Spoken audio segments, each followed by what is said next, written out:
모르겠어요 모두 보고 싶었어 우리도 어쩜 이렇게 시간이 안 가는지 정말. Assalamualaikum warahmatullahi wabarakatuh.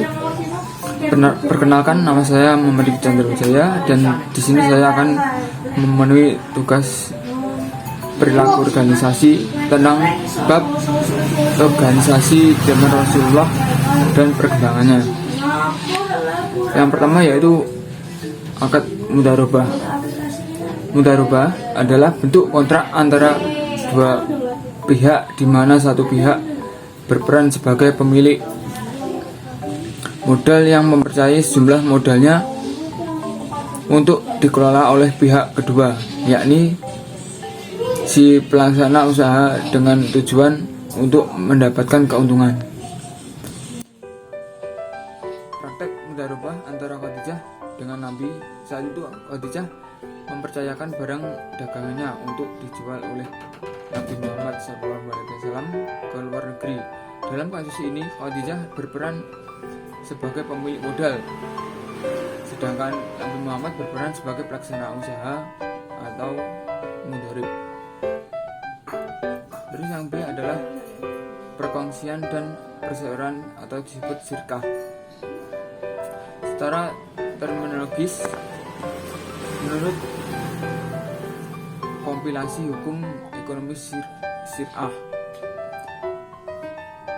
syirkah atau musyarakah adalah kerjasama antara dua orang atau lebih dalam satu permodalan, keterampilan atau kepercayaan dalam usaha tertentu dengan pembagian keuntungan berdasarkan nisbah.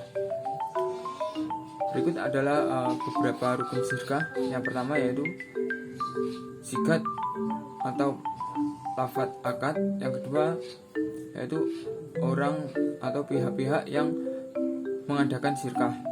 Terus yang ketiga adalah pokok pekerjaan atau bidang usaha yang akan dikerjakan.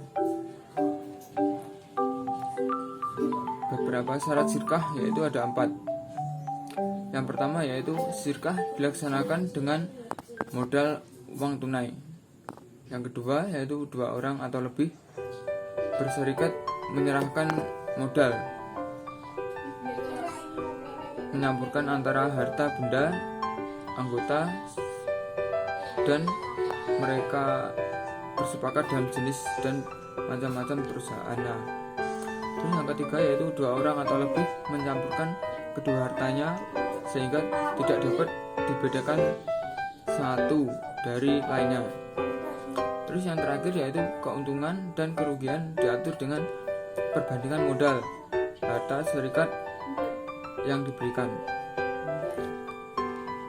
Terus yang C yaitu bisnis dengan komisi atau affiliate atau samrasah. Komisi adalah jumlah uang yang dibayarkan dengan seorang atau perusahaan sebagai imbalan atas layanan atau produk yang dijual. Dalam usaha, komisi biasanya diberikan kepada salesperson atau agen penjualnya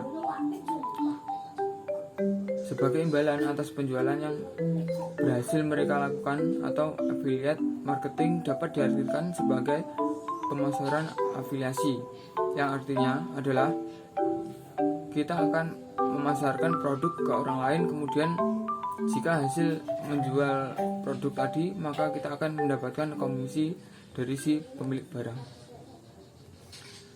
Affiliate dalam bahasa Arab disebut samsarah, yang berarti perantara perdagangan atau perantara antara penjual dan pembeli untuk memudahkan jual beli. Di dalam kitab Al-Mawsu'at Al-Faqihiyah, samsara adalah rara hubung antara penjual dan pembeli. Simsar juga didefinisikan sebagai orang ketiga yang masuk di antara penjual dan pembeli, berperan selaku penghubung untuk tugas terjadinya proses jual beli.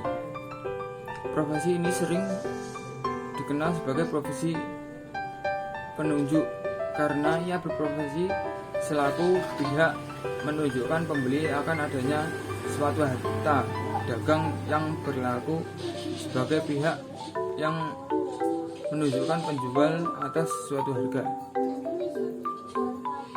Terus yang kedua yaitu organisasi modern.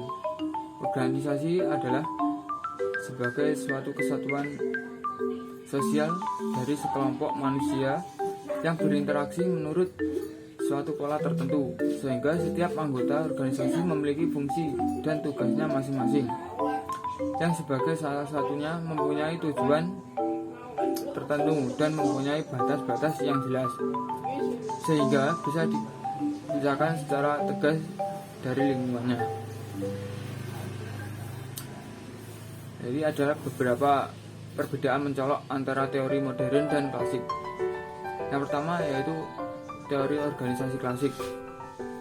Ini menitik beratkan pada analisis dan deskripsi, sementara teori organisasi modern menekankan pada keterpaduan dan perancangan secara menyeluruh.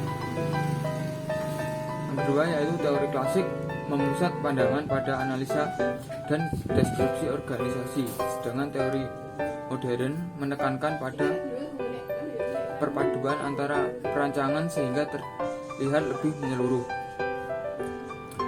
Terus yang ketiga yaitu teori klasik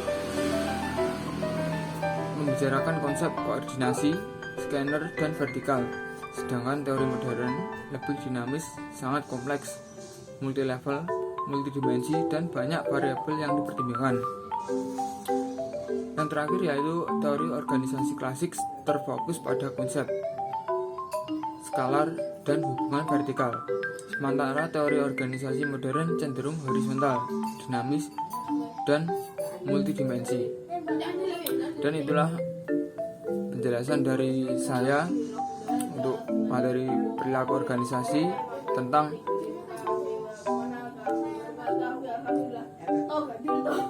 zaman di Rasulullah. Sekian dan saya akhiri. Wassalamualaikum warahmatullahi wabarakatuh.